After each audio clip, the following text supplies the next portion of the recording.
So dito guys, tingnan nyo ang dulas guys. Oh. Yan guys. Oh. So ipapakita ko sa inyo ngayon ang karaniwang teknik para sa madulas. Para sa akin lang ito guys ha.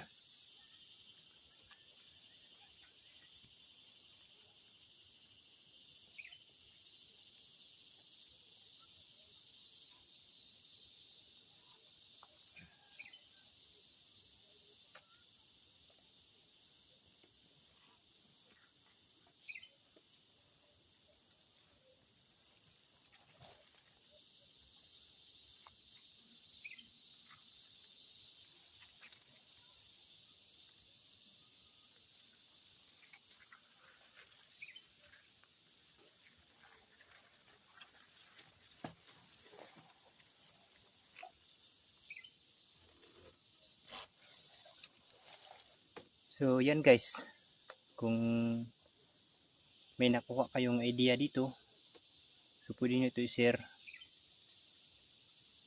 So yan na guys, magandang hapon po sa inyong lahat. Salamat sa pag-subaybay lagi sa video natin ito.